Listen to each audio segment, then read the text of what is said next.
Bismillahirrahmanirrahim. Bienvenue, chers étudiants, dans la suite du cours des cancers gastriques. La fois passée, on avait vu quelques notions épidémiologiques et de l'anatomopathologie qui a été le titre le plus important. Aujourd'hui, on va continuer dans la deuxième partie, dans les signes cliniques du cancer gastrique. Vous allez trouver tous les supports utilisés dans les vidéos dans la description à télécharger. Je vous invite toujours à abonner, mes chers amis, pour recevoir ces vidéos durant toute l'année. N'oubliez pas un j'aime et maximum de partage pour que ces vidéos atteignent le maximum des étudiants le plus tôt possible. Donc, quels sont, on avait vu que les manifestations ils sont souvent tardives et asymptomatiques malheureusement. Donc, comme signe clinique, le cancer gastrique il peut se manifester par une douleur de type ulcéreuse, mais cette fois elle est atypique. Donc, on peut noter là une douleur épigastrique, irradiée dans le dos. Donc, faites attention. Elle est indépendante du repas. Et ça, ce qui pose le diagnostic différentiel avec du douleur de type ulcéreuse. On avait dit qu'elle est calmée par des repas. Et ça, c'est du diagnostic différentiel avec du douleur hépatique qui est déclenchée, ou bien douleur biliaire qui est déclenchée par les repas. Et cette douleur ulcéreuse, elle peut être accompagnée avec une dyspepsie.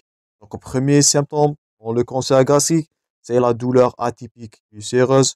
C'est le symptôme majeur. Ce sont des douleurs épigastriques, irradiées dans le dos. C'est de l'ulcère atypique et elle est, je répète, indépendante des repas. Parfois, le cancer, il est révélé par une de ses complications.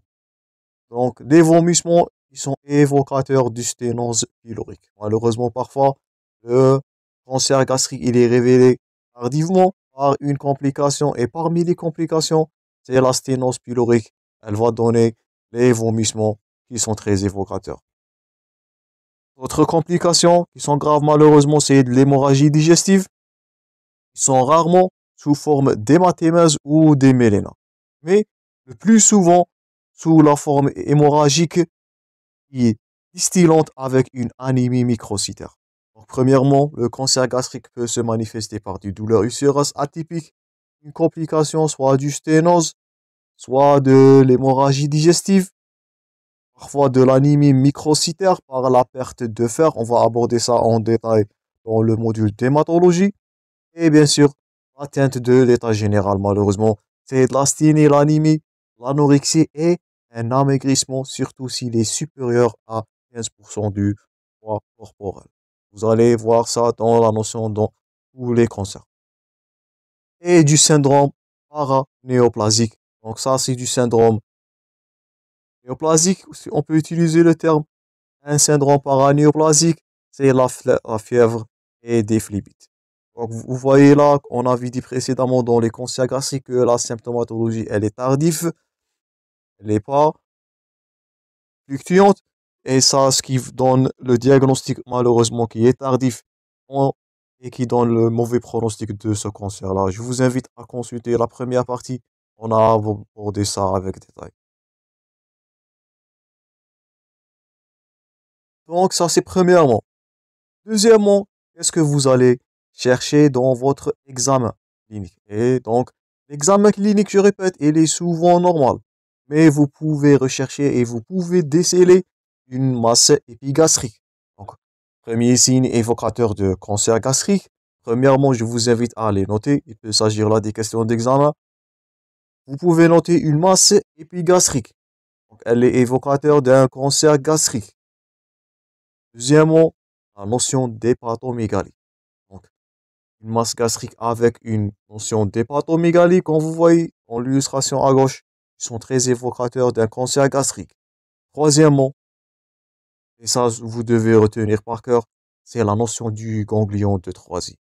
Donc, ça c'est du ganglion susclaviculaire ou bien le ganglion du Troisi, c'est le ganglion, je répète, susclaviculaire gauche. Notez ça bien. Et il est très évocateur des cancers gastriques pour tous les cancers digestifs.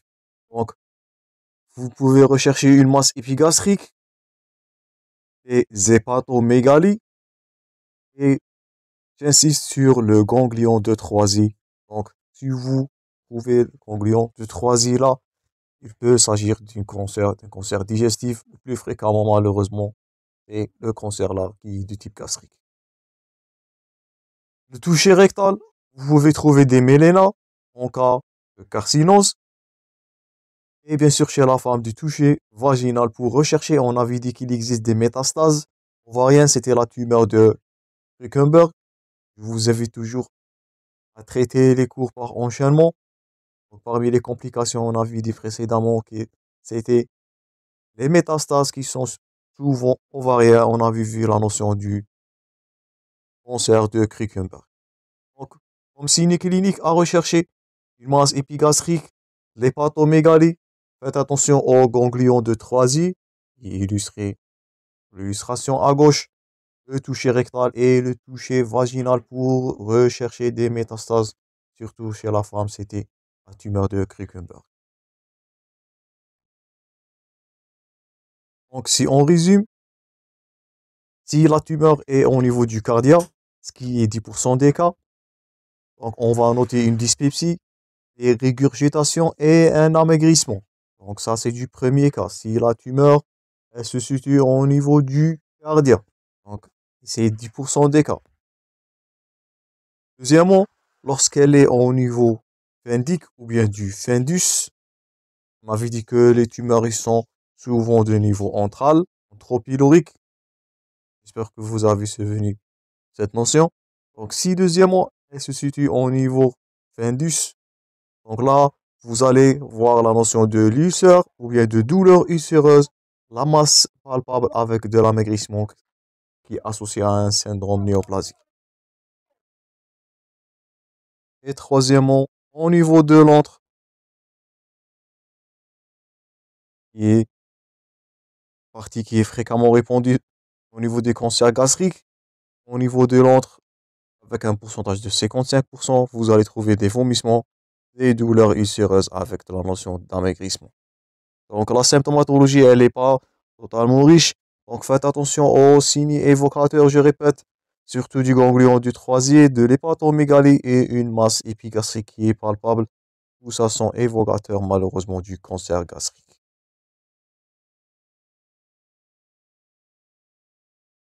Maintenant, qu'est-ce que vous allez demander comme examen paraclinique? Donc, c'est l'examen paraclinique qui vont affirmer votre diagnostic et on dispose de multiples examens. On note de la fibroscopie digestive haute, la FOGD, l'échographie et de la TDM, de l'écho-endoscopie, du transit parité et des examens biologiques. Tout ça, ils sont contributifs au diagnostic des cancers gastriques. Et on commence premièrement par l'examen de choix qui est la fibroscopie digestive haute ou bien de la FOGD. Donc là, fibroscopie œsogastro-duodénale, elle est synonyme au diagnostic positif. On avait vu ça dans les maladies ulcéreuses. Donc, la fibroscopie, elle sert comme examen de diagnostic positif. Donc, elle nous permet premièrement, de visualiser la tumeur. Est-ce qu'il s'agit là d'une ulcération qui est végétante? La notion de irrégularité, le saignement à moindre contact, la notion d'ulcère gastrique, la biopsie toujours, on fait la biopsie pour au niveau des plis, pour dépister les masses. Ces masses-là qui vont être convergentes vers l'ulcère et de la rigidité pariétale. Premièrement, on va visualiser la tumeur grâce à la fibroscopie œsogastro-duodénale. Donc, notez bien, examen de diagnostic positif pour le cancer gastrique, c'est de la fibroscopie œsogastro-duodénale premièrement.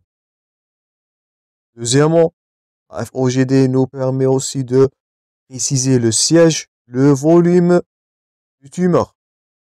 Troisièmement, rechercher les foyers de surgence tumorale, préciser le degré de sténose, s'il s'agit de sténose surtout au niveau de la partie antropylorique, et permettre de biopsies multiples. Donc plus de 10 biopsies, notez ça bien, qui sont à prescrire afin de poser le diagnostic d'une tumeur gastrique.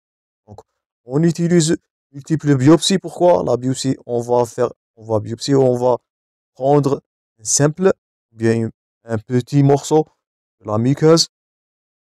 Pour poser le diagnostic, on nécessite de multiples, donc c'est plus de 10 biopsies afin de poser le diagnostic de cancer gastrique. Donc, une seule biopsie n'est pas suffisante. Notez ça bien. Et bien sûr, confirmer le type histologique, comme on avait vu précédemment, et c'était l'adénocarcinome qui a été le cancer le plus fréquemment répandu dans les maladies ulcéreuses, ou bien dans les cancers gastriques.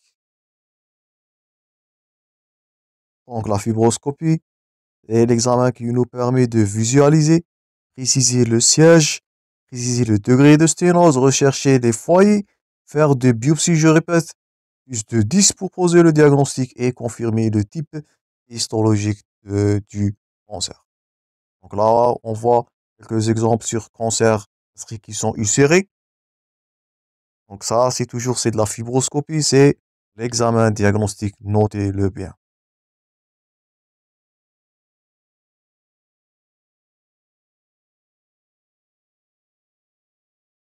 Deuxièmement, la notion de l'échographie et du TDM. Et je répète, bien notez bien, ils sont faits de façon qui est systématique. Donc toujours devant une tumeur gastrique, cancer, on a l'utilisation ou bien le recours à l'échographie et de la TDM de façon systématique. La TDM, elle est faite sans et avec injection de produits de contraste. Notez ça bien. Elle va préciser quoi? Elle va préciser le siège et l'extension vers les organes de voisinage. Donc si on récapitule, premièrement, c'est de la fibroscopie pour poser le diagnostic et mieux visualiser la lésion. Deuxièmement, c'est de l'échographie et de la TDM. Ils sont faits, je répète, notez ça bien, de façon systématique, sans et avec produits de contraste. Pourquoi? Pour faire le bilan d'extension vers les organes de voisinage. Ça, c'est primordial à retenir. Et bien sûr, comme vous allez voir dans les autres tumeurs du type digestif, la TDM nous permet de faire de dépistage des métastases, surtout qui sont hépatiques. On va aborder ça dans le deuxième chapitre qui sera intitulé sur les pathologies hépato-pancréato-biliaires et aussi des métastases pulmonaires. Donc, comme métastase, ça nous fait rappel à la anatomopathologie. Les métastases digestives et les métastases gastriques sont les plus fréquentes de siège hépatique et du siège pulmonaire. Je vous invite à consulter la playlist d'anatomopathologie pour plus d'informations sur les métastases. Donc, deuxième examen, je répète, pour poser le diagnostic ou bien le bilan d'extension vers les organes de voisinage, c'est de l'échographie et surtout de la TDM avec des produits de contraste. Donc, là, vous voyez là, c'est un cancer de l'estomac qui est stase. On note une stase avec un niveau qui est hydroaérique. Comme vous voyez là dans l'illustration. On note un niveau hydroaérique.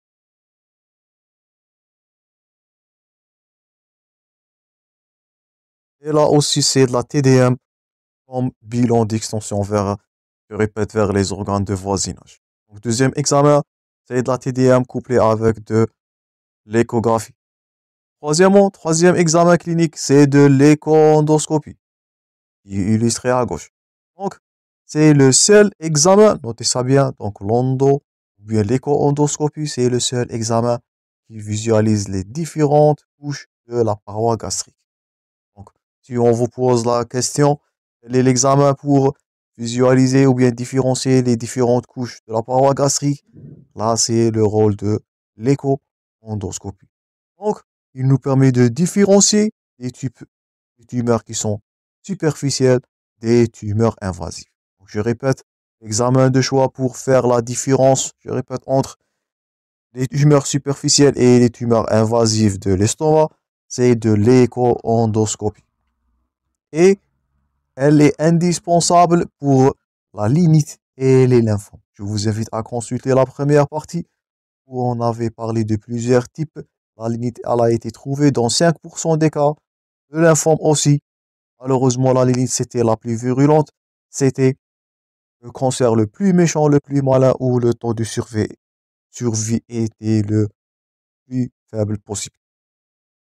Donc, je répète, l'écho-endoscopie, le seul examen qui nous permet de visualiser les différentes couches de la paroi gastrique, il sert à différencier les tumeurs superficielles avec les tumeurs invasives. Il est indispensable dans la lignite et les lymphomes. Aussi, il nous permet de déceler les adénopathies métastasiques et aussi il nous permet de la stadification et donc T, c'est concernant l'invasion des couches des muqueuses et des sous-muqueuses. Et N, c'est après déceler la notion des métastases ou bien des adénopathies loco-régionales. Donc notez bien, troisième examen, l'écho-endoscopie. Notez bien la notion de différenciation entre les tumeurs superficielles et les tumeurs invasives. Ah, c'est l'écho-endoscopie là qui est illustrée à gauche. Et aussi, elle est indispensable pour la lignite et le lymphome. Quatrièmement, le transit œsogastro-duodénal. Je répète, il est non systématique. Là, vous voyez le transit parité. Il est non systématique. Il est utilisé juste comme un bilan pré-opératoire dans un but cartographique. Donc, on l'utilise pour un bilan cartographique, pour localiser les lésions. Il est non systématique. C'est pas comme de la TDM ou bien de l'écho-endoscopie, comme si c'est le cas pour les linites et les lymphomes. On note quoi? On note un aspect de lacune marginale. Et là, vous voyez les lacunes dans le transit parité. Donc, ces lacunes-là, c'est large. Ils sont situés à la base d'implantation. Ils sont irrégulières avec une perte du liseré muqueux de sécurité, comme vous voyez là. Donc, ça, ce sont des localisations des cancers, les notions des lacunes marginales. Aussi, on peut noter dans le transit œsogastro-duodénal la rigidité localisée et même parfois c'est de la sténose qui est infranchissable en fibroscopie. Donc, quatrième examen pour bilan cartographique, je répète, c'est le transit parité ou bien le transit œsogastro-duodénal. Là, vous voyez un volumineux cancer de la grosse tuberosité du cardia. Les visualisés, je répète, grâce au transit. Là aussi, vous voyez là l'aspect lacunaire, il est mieux illustré à gauche. Et dernier examen, on va passer à la biologie. Donc, je répète, les examens paracliniques, c'est premièrement la fibroscopie pour mieux poser le diagnostic positif. Deuxièmement, c'était de l'échographie avec de TD1 pour poser le diagnostic ou bien le bilan d'extension. La notion de écho-endoscopie qui est indispensable pour les linites, je répète, et les lymphomes. Et bien sûr, le transit œsogastro-duodénal comme bilan préopératoire. Dernier examen paraclinique, c'est de la biologie. Donc, dans la biologie, on va noter une anémie microcytaire. Elle est due au saignement, comme on avait vu précédemment dans les signes cliniques. On va aborder les anémies en détail dans le module d'hématologie. On peut noter aussi une vitesse de sédimentation qui est élevée. Donc, les tumeurs, ils sont accompagnés par une réaction inflammatoire. Ça, c'est de l'anatomopathologie. On note aussi, ça c'est à noter, l'élévation, mais elle est inconstante des marqueurs tumoraux. Donc, comme marqueurs tumoraux du cancer gastrique sont à noter, c'est de l'ACE et l'antigène, puis le marqueur CA19-9. Donc, je répète, notez bien, les marqueurs du cancer gastrique, c'est de l'ACE, premier marqueur, et du CA19-9, qui sont intéressantes pour la surveillance des tumeurs. Donc, anémie microcytaire, réaction inflammatoire, je répète, au cancer. Troisièmement, les notions, ou bien la notion d'élévation des marqueurs, qui sont, je répète, inconstants, et ils sont très utiles pour la surveillance. On dispose de deux marqueurs pour le cancer gastrique. Notez-les bien, il peut s'agir des questions d'examen. C'est de l'ACE et le CA19-9.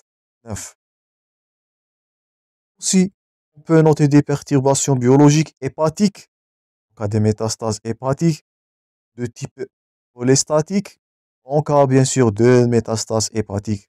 Donc, on va noter l'élévation du gamma-GT, du phosphatase alcaline et de la bilirubine qui témoignent malheureusement de métastases hépatiques. Je répète, à ce stade-là, le cancer gastrique, il est diagnostiqué à une phase tardive et le pronostic, malheureusement, il reste sombre dans ces cas-là. Avant de conclure, on va voir quelques formes cliniques des cancers gastriques. Donc, comme on avait vu précédemment dans la première partie, le cancer gastrique, il a premièrement des formes topographiques. Donc, il peut être situé au niveau du cardia, de la grosse tuberosité, de la grande courbure et le cancer anthropylorique, je répète, qui est la localisation la plus fréquente. Ça nous fait rappel à la première partie. Deuxièmement, concernant le forme anatomo-clinique, donc ça c'est le rôle, je répète, de l'écho-endoscopie. On note premièrement des cancers qui sont superficiels. Donc, ils sont limités à la muqueuse ou à la sous-muqueuse. Ils représentent 15% des cancers de l'estomac. Et bien sûr, le diagnostic repose sur l'endoscopie et de la biopsie, même parfois qui sont orientés par décoloration. Donc, concernant les formes anatomo-cliniques, premièrement, c'est les cancers superficiels. Deuxièmement, et malheureusement, la lignite gastrique. Comme je vous ai dit dans la première partie, elle représente 5% des cas des cancers, mais malheureusement, c'est le cancer le plus malin avec le pronostic qui est le plus sombre. Il est totalement indifférencié et c'est une infiltration de toutes les tuniques de la paroi. Donc, la muqueuse, la musculeuse, donc toute la paroi gastrique, elle est infiltrée par la lignite. Donc là, vous voyez dans l'endoscopie, c'est l'aspect de l'inite gastrique. Elle peut être localisée ou bien diffuse. Ça va donner la notion de tube rigide. À l'endoscopie, on va voir l'aspect blanchâtre épaissi de la muqueuse. Donc, notez bien les caractéristiques de la lignite gastrique. Donc, à l'endoscopie, c'est l'aspect blanchâtre épaissi de la muqueuse, qui est illustré là.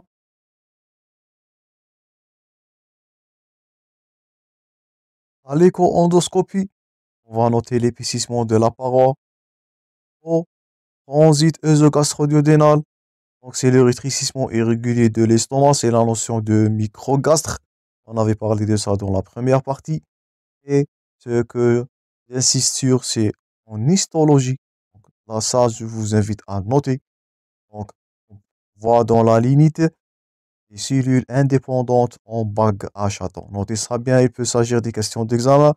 Donc, l'aspect histologique des lignites, c'est les cellules indépendantes en bague achatant. Donc, si on vous pose la question, on avait trouvé après biopsie gastrique les cellules indépendantes en bague achatant. Donc, votre diagnostic là, donc c'est de la lignite gastrique. Et malheureusement, je répète, c'est le mauvais pronostic, c'est le plus malin des cancers gastriques. Le pronostic, je répète, il est redoutable avec un risque de survenue de carcinose qui est précoce, avec un taux de survie qui est très bas. Donc c'est moins de 5%, parfois c'est 0% de chance de survie à 5 ans. Donc, malheureusement, la lignite gastrique, les cellules indépendantes en bague achatant. Donc là, malheureusement, je répète, le pronostic le plus sombre, le taux de survie il est moins de 5% en 5 ans. Donc faites attention aux limites gastriques dans vos cas cliniques. L'autre forme, c'est les lymphomes. On avait parlé de ça. La première partie, il représente 3 à 8% des cancers gastriques. Donc la localisation plus fréquente des lymphomes non hodgkiniens. Donc les lymphomes non hodgkiniens gastriques les plus fréquents, c'est au niveau gastrique, je répète. Donc c'est du lymphome non hodgkinien, notez ça bien. Donc, à l'endoscopie, on va noter une ulcération superficielle, un gros lit polypoïde, et c'est de la biopsie qui va nous permettre de poser le diagnostic toujours. Le traitement là, il est basé sur grade de malignité.